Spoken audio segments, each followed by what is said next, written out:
My daughter goes, Dada, that's you. She finally got it. Tell the caricature, well done. Does she know about K-Wen? She does. No, actually, she hasn't. Well, I mean, she hasn't met you in person. She sees She me on YouTube. she just knows she had to spend a week with my mom because of your wedding. So Wow. that's about it. That's about Hello, it. and welcome to Big Ben and K-Win on NoFilter.net, YouTube, Caffeine TV. Each week, we broadcast live episodes. If you're more of an audio podcast person, we got you covered. Download, listen, and subscribe anywhere you get your podcast. Tonight, we're doing a little West Coast swing. We're talking about Anthony Edwards, Bo Nix, the NFC West, the Mavs Clippers series. Is it over? I'm K-Win, he's Big Ben, and he might draft Bronny James, so LeBron James has to come on our pod every week. Well, no, I think hasn't Golden State just said outright that's their strategy next year? I'm Golden State's #1 fan. I haven't heard this. Listen, where do you hear this? How much would a ticket at the Chase Bank Arena be if you had LeBron and Steph playing on the same team? It would cost in one of the highest income per capita cities in the entire country, albeit. You'll probably have to pay with like Tesla or Apple stock just to get a ticket. We'll take 10 ISOs and you're in the door. Bronny becomes an enigma and an interesting. There's going to be so much Bronny talk leading up to the draft. So much. And rightfully so, because a lot of people have said this draft isn't very. There's a lot of international prospects. Zach Edey. I mean, again, another 2-time unanimous player of the year that may not go in the top 10. Yeah. May not go in the first round. It depends on Bronny may go before Zach Edey. Like that's how crazy this is. Yeah. But with the early exit, I mean, LeBron's got to be thinking relocation, right? He's got to be considering it. Like he holds all of the power. He's going to opt out of his contract just so that he can force the issue to see what the Lakers are going to do. I'm not going to say he's going to force them to draft Bronny, but he's going to wait around and see what else is out there. I was thinking about this before we got on this podcast. With LeBron James, there was a gentleman sweep in round 1 with the Lakers Nuggets. Without him, they're battling Memphis, or who else is out there? Portland? Or maybe a play-in game situation? They've got to sign him, so maybe they do draft Bronny. They've got a first round and a second round. Well, I'm sure there's got to be someone in the front office looking at like, is Anthony Davis enough of an attraction? Because what's your alternative, right? If you don't draft Bronny and retain LeBron, what's your alternative? What's your plan B? They don't have a plan B. And if it's centered around Anthony Davis carrying that team, injury questions, and I don't know if there's I don't have the free agents in front of me. LA is a good draw, but I mean, you'd probably have to add a couple pieces. But there's not the big name free agents, right? You've got Harden, you've got like Drew Holiday, you've got like Malik Monk, I think Buddy Hield, like the bona fide 1 to year 2, they're all taken. Like Embiid, Luka, Tatum. And all of a sudden, if LeBron's gone, AD's your 1. Is D'Angelo Russell or Austin Reeves your 2 or 3? Yeah, and you're playing in the West. Like that formula might work in the East. It could. It could get you a probably 5-6 seed. You're in a play-in game scenario, if that, in the West. At best. At best. So let me ask you this. I want to go back to LeBron because as I play his career through my head, I feel like it's a choose your own adventure, and he gets to choose every time. And if I'm thinking, all right, what's my next step? Where do I want to go? In my head, I'm like, I'm going to go play with Steph. If I can make that happen, which he can, yeah, in all likelihood, as we've kind of seen Clay's going to be gone. There's some free money up there. And I mean, think if you're the owners, who's the owner of the Jacob Lakeup? I mean, I'm taking LeBron. I'm calling LeBron every day until I close him. I mean, in reality, That TV show Shark Tank where the entrepreneur comes on and pitches his business idea to 4 sharks? It's the reverse for LeBron James. Like, he's sitting in that chair and GMs, owners, and agents are pitching to him why they should come. And I guarantee they're pitching to him already. I know there's tampering and all of that, but there's going to be some conversations to be had. Will he go back to Cleveland? Could he go back to Miami? Will he go to New York, the Big Apple? Listen, he's got an LA home, LA presence right now. Listen,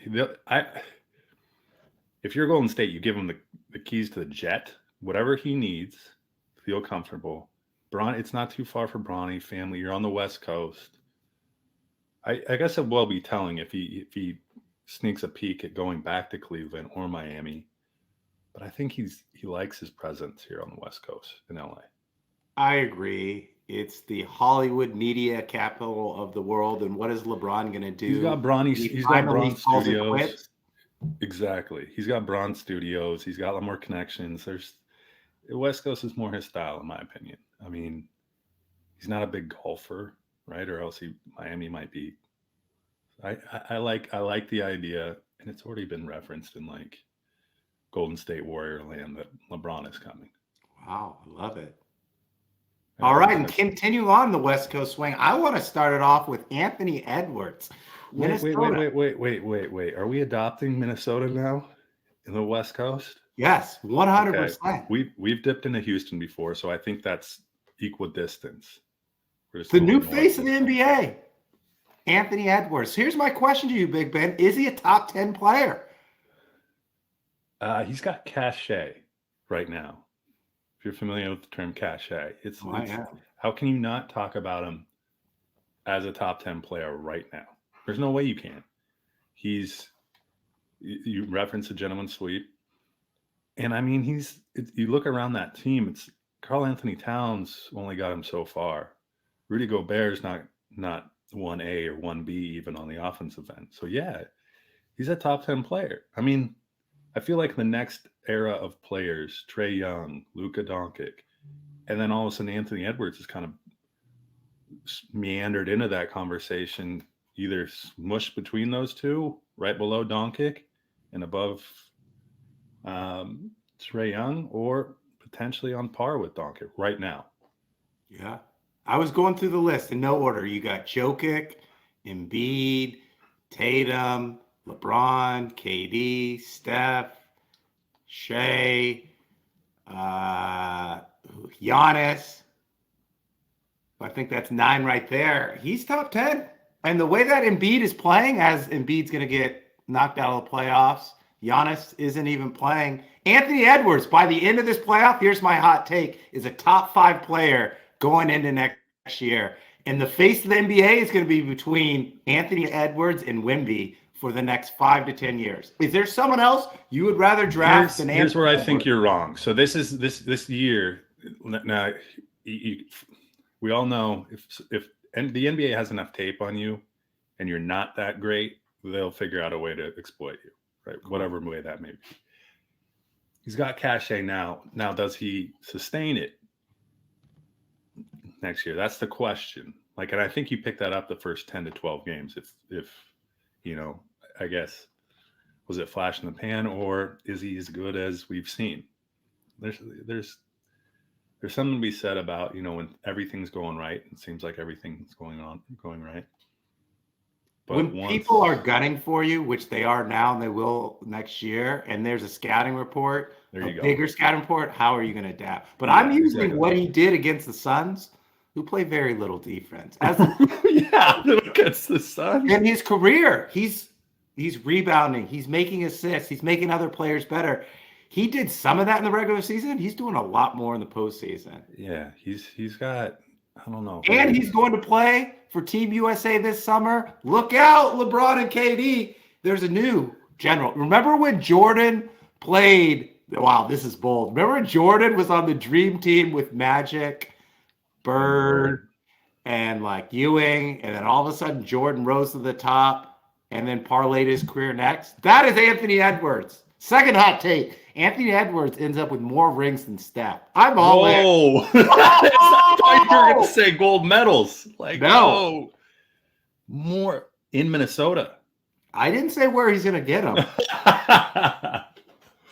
Oh, gosh. I love that take. That's a good take. Thank God, you. you love his cachet. I do. You're all over his He's got cachet. the Riz, or Riz, as the young kids Yes. would say. Yeah, he's got the Riz, the charisma. Yeah, I got that. All right, you want to talk Mavs Clippers now? I'm so curious to see which side of the fence you're on here. So here's the thing. Kawhi, I don't know if I got this right, but I believe the Clips have won the games that Kawhi has actually not played in effectively. You're correct. I'm correct in that. Yeah. Here's the trouble I think the Clips are having in the playoffs. There's only one basketball, and they're trying to figure out who's hot on any given night. Small clarification. The Mavs have won 3. The Clippers have won 2. The last game that the Mavs won, Kawhi didn't play. Right. The Kawhi did not play. Yeah, the last game, yeah. Okay. I think they won one game because he sat out. Nonetheless, here's what I think the dilemma is with the Clips. When you get in the playoffs, like you're trying to find that hot hand. And the Clips have a lot of players that can shoot. And more so, I guess, on the perimeter, Paul George, James Harden.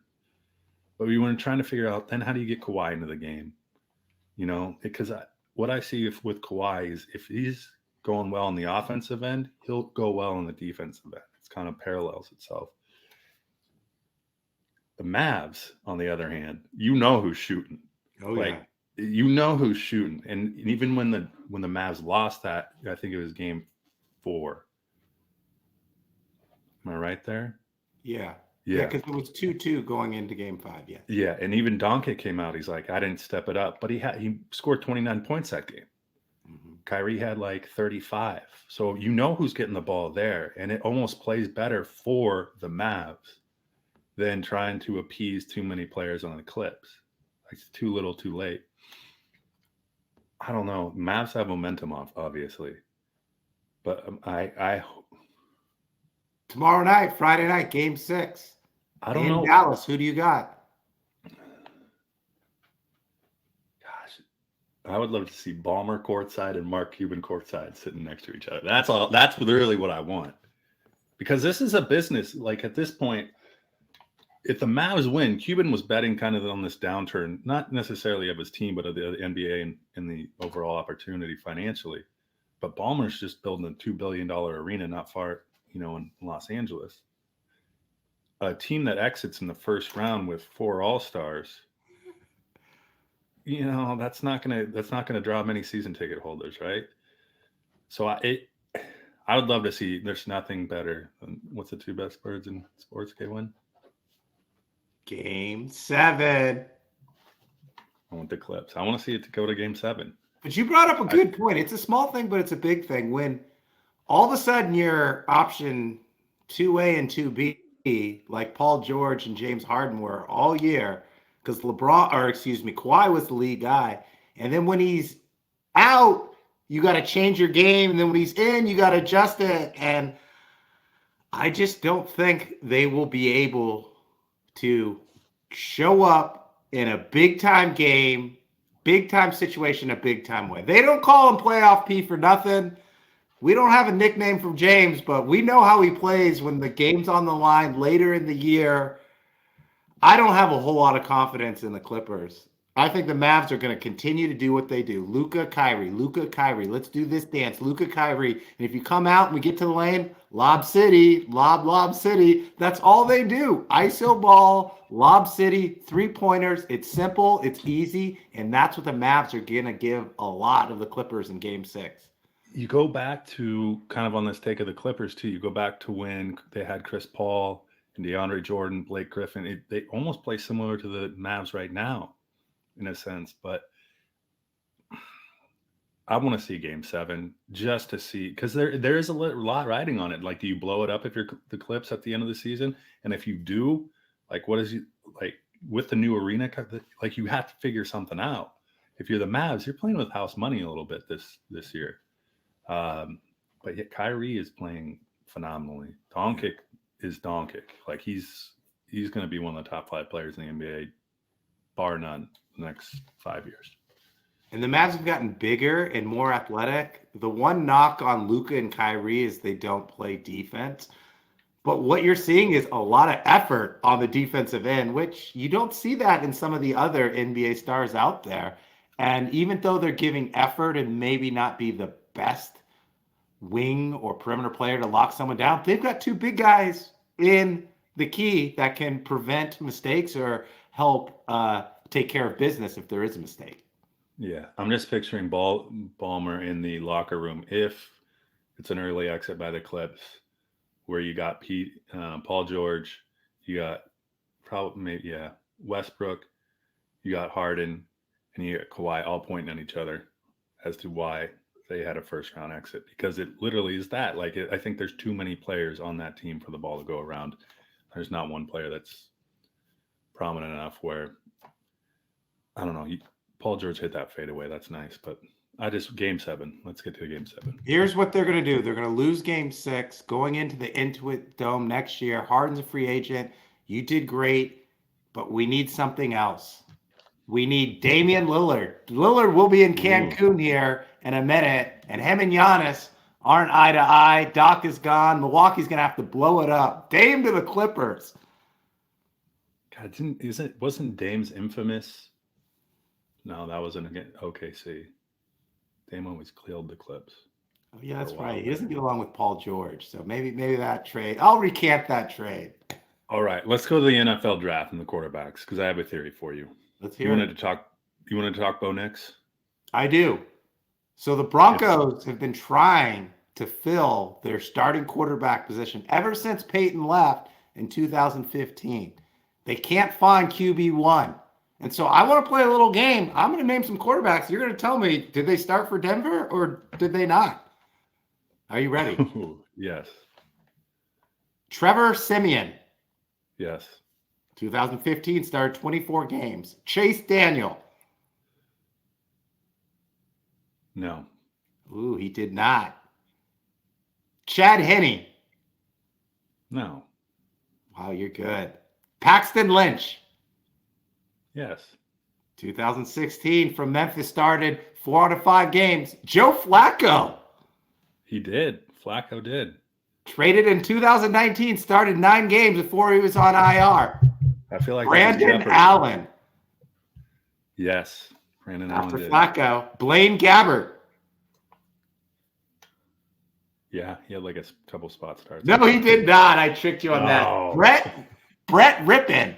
Yes, Brett. Yeah, out of Boise State. Yes, he did. These are all the quarterbacks. So what I'm saying, this Bo Nix, QB1, drafted in the first round, they better hit on this because they haven't hit on anything else. And I'm starting to wonder about the talent evaluators in Denver. It was John Elway for a long time. Now it's George Patton. And you know what George has done since he's been on board in the last 3 years? He signed Nathaniel Hackett. Grand opening, grand closing. Hired, fired. Traded for Russ. He gone. Sean Payton, we'll still see how that works out. A lot is riding on this Bo Nix pick. And I'm going to wrap it up with this question. Is Bo Nix's comp more like Drew Brees, Alex Smith, or Baker Mayfield? That's a good question. Before I answer, so is Bo Nix the messiah for the Broncos? No. To be honest, I don't think he's that much better than Russ.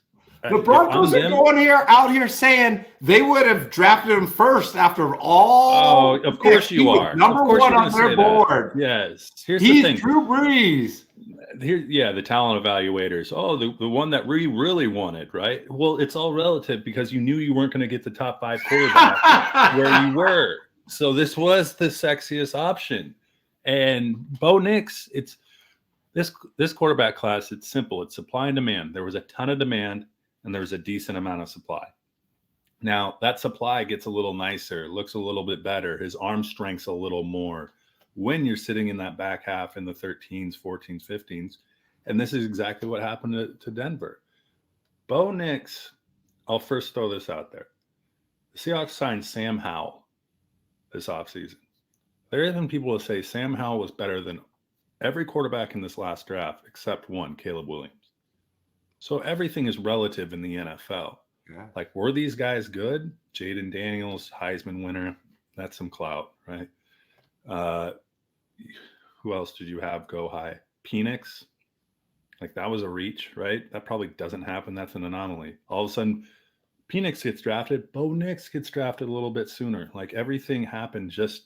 JJ McCarthy goes up, then all of a sudden, I don't want to sit there with, what's his name, Rattler from QB1 in Carolina. Wow. By the way, why did Rattler go all the way in the 5th round? Like, wouldn't someone hedge a little bit? Take 2 rookie QBs maybe? But I think Bo Nix tops out at Baker Mayfield. Tops out. I watched Oregon play UW twice this past year, and see if you can follow this.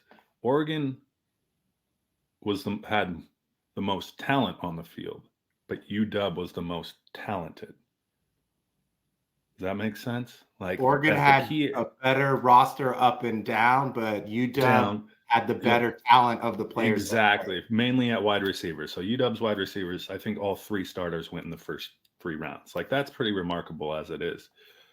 And then Bo Nix gets drafted, and then they draft his top wideout from Oregon. I'm going to forget his name, but Bo Nix is going to benefit from others going, up higher in the draft, or I guess the demand being sought.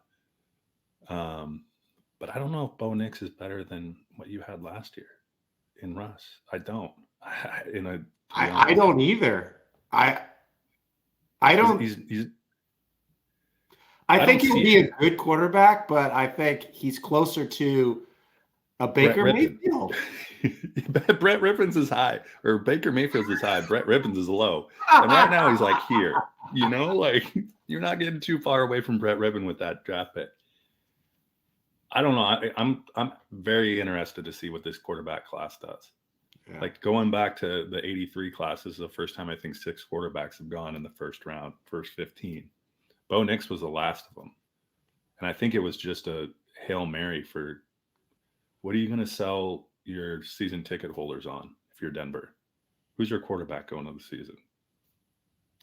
Paxton Lynch? Hey, it's Bo Nix. At least you have a storyline there. So. We got, what's his name? What's his name from the Jets? Oh, yeah, it's Zach Wilson. Oh, they did get Zach Wilson. And Jared Stena. So they've got 3 QBs. What do they say? When you got 3 QBs, you don't have. You got none. Bronco Nation is going to have a tough go of it, I think, these next 5 years. Carrying that contract. Yeah. And then also you look at the Chiefs are in your division. The Raiders are kind of coming up, and then the Chargers just got Harbaugh. I mean, Bronco Nation's big. Yeah. It's big. You got the Dakotas, like Montana claims them. Gets into Idaho. I don't think you're gonna see a lot of migratory action out of that Bronco Nation. Bronco Nation is going to be at the bottom of the AFC West for a while. Okay, what else we got? You want to talk NFC West? I don't know why. I did. Niners are number 1. Yeah, I know. When I was contemplating, you're like, what do you want to talk about? I was like, I want to talk NFC West. And I was like, maybe not. But I do want to bring this up because looking back at last season, the Rams made the playoffs. Puka Nacua has been great. Cooper Kupp was kind of injured. Stafford, worked his magic. Aaron Donald's now retired. So Kyron Williams is back. Yes. So that's kind of the Ramses, after they won the Super Bowl, they've been this kind of odd team. Unpredictable of sorts. Steve Keim ran the Cardinals organization into the ground. Yeah. It was a mess. It's been a mess. All feedback around the draft is that it was phenomenal for the Cardinals in terms of what they got going in and what they got coming out. And here's what's scary is like Kyler's going to be at he's going to be healthy finally. He's going to have some weapons. And then the Seahawks I think we're in this, Mike McDonald's a new coach, right? So and then you have the Niners. The Niners are just going to be the Niners. So my question to you is, are the Niners scared of anyone in the division right now? I think the Niners are scared of the Rams because with McVay calling plays, if Cooper Kupp is healthy and Nakua and Stafford, they can put up some points. And big brother versus little brother, they know each other well. I'm also a little worried about the Seahawks just because of the unknown, right? I think you guys did a great job of drafting to your weaknesses, the O line and the D line. Those are rookies. There's a new system. There's a new OC. There's a new coach. But the core of the players are solid. I think the Seahawks are the biggest wild card in the league. Like they could overachieve or they might struggle a little bit. So I think with that unknown and having to play in Seattle, I think the Niners are scared of the Seahawks. And with Kyler Murray healthy, we saw what he did when he was healthy. He got the Cardinals to the playoffs. Yeah. And I mean, those last 3 games, Kyler looked good. He looked Yeah. like the Kyler of old. It's going to be interesting how they open the playbook for him and what they allow him to do just based on an injury. And you're right, the Seahawks did address some things. I think I mean, for all intents and purposes, every team can run the ball pretty well across James Conner. The running backs Rams did it by committee before Williams. It's going to be interesting to see if the Seahawks can actually stop the run. I think that's what hurt them a lot last year, and I think that will be the difference. You know, can you win those closer games? Can you go 3 and out? Can you get your defense off the field? I think that the NFC West is going to be another top 1 to 2 to 3. Yeah, in there in terms of NFL. I think they're better than the AFC North. I'm going NFC West. We'll get 2 teams in the playoffs for sure, and there'll be a 3rd team in the hunt that has a chance. Whereas you always see kind of that conglomeration of Pittsburgh, Cincy, Baltimore always in it, and even Cleveland as of years past. That might be, that's probably your comp, right? Where you look at, everyone says Cleveland's a wild card. Steelers are the Steelers, kind of like maybe your Rams, if you would. And then Seattle's probably Cincinnati, if you're doing comps. Yeah. Ravens, Niners. I'm excited for football season. I want to see that rookie QB class and just... Yeah. I can't wait. Football's the best. Like we're talking about it here in the middle of the NBA playoffs and baseball in month 2. Like that's how good football is you can't get enough of it. As much as I hate it, I'm like, it's just the storylines and like, because it's such a condensed. I mean, there's only 18 games, right? So everything is proverbially counts, you know, and you actually get to see the impact of each player in a game by game basis. Unlike baseball, unlike basketball, that's for sure. It's year-round excitement. You've got the season, and then we're talking about free agents. Then we're talking about the draft. Then we're talking about OTAs. And next thing you know, it's the end of summer, and it's preseason. Here we go. Let's make the summer go pretty slow this year, though. You know, slow summer. Well, we're going to be out in Rosenblatt for your 40th, so I haven't booked my ticket yet. I'm just going to get a caravan. I'm going to drive up to Seattle, knock on your door, pick you, and Roy up. Theo, me, you, and you are going to Omaha. How much is Roy and Theo going to love those Omaha steaks every day for lunch? Oh, my gosh. Roy he'd be, from the minute he stepped in any like car or whatever, he'd start panting and then he wouldn't stop till we got home. There's like only 4 places he can sit in the summer in this whole house where he's not panting. All right. We love dogs. We love Roy. We love Theo. We also love our listeners. Yes. Thank you for supporting us. Thank you for following us. Download, listen, and subscribe anywhere you get your podcasts. We're on social media at BigBenKwin _ at BigBenKwin _ TikTok while it's still alive. Instagram, Threads, we're everywhere. I'm Kwin. He's Big Ben. You think we're big in China? We're huge in China. That's why they got to shut down TikTok. Boom. All right. Have fun tonight. Yeah, later.